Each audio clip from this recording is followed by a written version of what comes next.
नमस्कार, मैं लीज़ा। आप देख रहे हैं सबरंग समाचार। हमारे साथ मौजूद है नए उपायुक्त राहुल कुमार सिन्हा साहब। अब हम इनसे जानेंगे, चुनौतियां बहुत है, भरोसा भी लोगों को बहुत है और नया पदभार संभाला है। कैसे सभी चीज़ों को मैनेज करेंगे? जी बिल्कुल, किसी भी ज़िले में प्रशासन के कोर गवर्नेंस इश्यूज़ रहते हैं, जैसे कि development administration, revenue administration, law and order, protocols, elections, जितने भी सोशल वेलफेयर के स्कीम्स होते हैं, भारत सरकार के, राज्य सरकार की जितने भी फ्लैगशिप स्कीम्स होते हैं, उन सभी की डिलीवरी सुनिश्चित कराई जाती है। सभी डिलीवरी की एक प्रक्रिया बनी होती है, नियमावली बनी हुई होती हैं। लाभुक को क्या क्या माध्यम से अपने आवेदन को सरकार तक या प्रशासन तक समर्पित करना होता है, किस प्रशासन के अधिकारी उन सभी आवेदनों को लेते हैं, कैसे उस पर कार्रवाई करते हैं, कैसे उसको एक्सेप्ट करते हैं, कैसे उसको रिजेक्ट करते हैं, क्या चीज़ अगर मिसिंग है तो दोबारा से लाभुक को उसकी सूचना दी जाती है। तो हर एक प्रक्रिया, हर एक नियमों को ध्यान में रखते हुए हमारा यही प्रयास रहेगा कि हर आवेदक के आवेदन पर एक नियम संगत कार्रवाई करते हुए उसे उसका लाभ दें। अगर वह उस लाभ के योग्य नहीं रहता है तो हम उसे बताएं कि आप इसका योग्यता नहीं रखते हैं, या अगर कुछ आप मिस कर रहे हैं तो उसको आप अगर पूरी तरह से भरा पूरा अमेंडमेंट करा कर आप भरते हैं तो उसमें उनको पुनः लाभ दे दिया जाएगा। तो हमारी यही कोशिश रहेगी कि ये जो सर्विसेज होते हैं इसकी डिलीवरी हम लोग सभी व्यक्तियों तक और समाज के अंतिम व्यक्तियों तक सुनिश्चित कराएं। और इसके लिए हमारे जितने भी ऑफिसर्स हैं, जितनी भी कार्यकारिणी है, वह सभी एक्टिवेटेड रहे, ओपन टू पब्लिक रहे और ग्रीवियंस रिड्रेसल मैकेनिज़्म पूरी तरह से दुरुस्त रहे।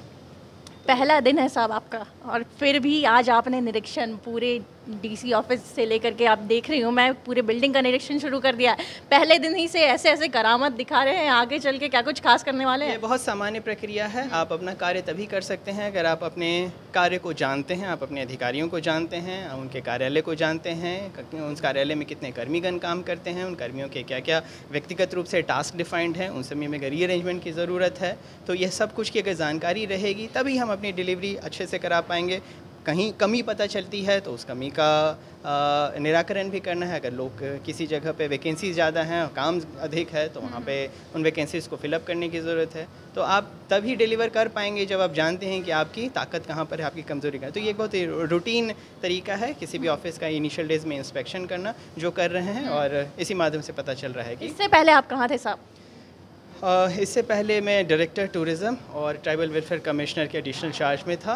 वहाँ पर वेलफेयर डिपार्टमेंट के स्कीम्स और टूरिज़्म डिपार्टमेंट स्कीम्स को इम्प्लीमेंट करने की जिम्मेवारी थी। उसके पहले मैं गिरिडीह, देवघर, गोड्डा और दुमका ज़िले में उपायुक्त के रूप में अपनी सेवाएं दे चुका हूँ। तो आपने जैसे बताया कि टूरिज़्म, तो झारखंड में भी, रांची में भी, आसपास में टूरिज़्म की बहुत सारी जगह है वहाँ पे, अब उसमें भी आप कार्य करने की, अपनी नज़र बनाने की कोशिश करें?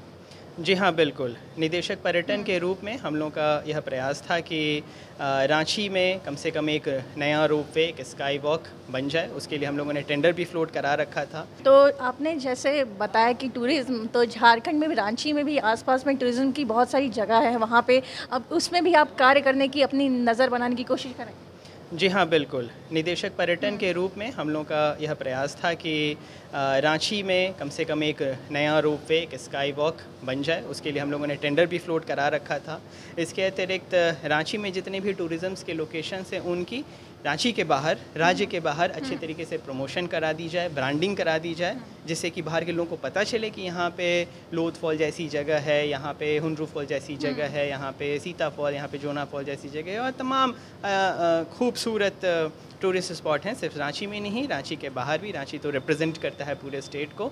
यहाँ पर आएंगे, यहाँ की सुविधाएं मिलेंगी, तभी यहाँ से आगे लोग जाना पसंद करेंगे।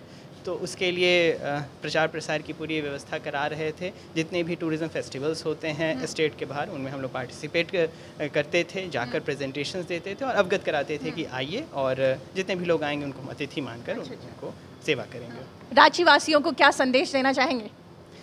सभी रांची वासियों को मैं यही संदेश देना चाहूँगा, यह आपका प्रशासन है, आपके लिए ही यह पूरा प्रशासनिक महकमा कार्य करता है, और हम सब एक टीम के रूप में सेवाएं देना चाहते हैं, और हमें सेवाएं देने के मामले में अगर सबसे ज़्यादा मदद मिलती होती है तो वो होता है सिटीजन फीडबैक। हमें बताएं हम कहाँ कम हैं, हमें सही करने की राह दिखाएं, और जहाँ जहाँ पे हम सभी सहयोग आपको उपलब्ध करा दे सकते हैं हमें बड़ी खुशी होगी। हम अगर रात में सो पाते हैं तो तभी सो पाते हैं अगर हमें पता होता है कि दिन भर में हमने अमुक जगहों पर अपनी सेवाएं दे पाने में सफलता हासिल की है। और अगर हम नहीं दे पाते हैं तो यकीन मानिए आपके साथ साथ हमें भी नींद नहीं आती है। तो एक संतुष्टि का एहसास हमें तभी होता है जब हमारे पूरे दिन में कुछ लाभुकों को हम लोग उनकी सुविधाओं से रूबरू करा पाते हैं और उसमें हम सफलता प्राप्त करें। तो मेरा यही अनुरोध सभी रांची वासियों से रहेगा कि हमें भी अपने टीम का ही एक अंग समझें, और जैसे एक टीम के सभी सदस्यों में एक टीम भावना, टीम स्पिरिट और आपसी सहयोग होता है, वही सहयोग हमें प्रदान करें। तो हमारे साथ मौजूद थे रांची के नए उपायुक्त। आपको बता दें कि इन्होंने जिस तरीके से बताया कि हम रांची वासियों को कहना चाहेंगे कि उन्हें हम तकलीफ़ में देख पाते हैं तो हमें भी नींद नहीं आती, और आज से ही उन्होंने अपनी कार्यभार को संभालना शुरू कर दिया है। आज ही से वो निरीक्षण कर रहे हैं पूरे ऑफिस का, लोगों से मिल रहे हैं ताकि आगे चल के और भी अच्छे कार्य वो कर सके। ऐसी खबरों के लिए बने रहे सबरंग समाचार के साथ। कैमरा पर्सन दीपक के साथ लीजा, सबरंग समाचार।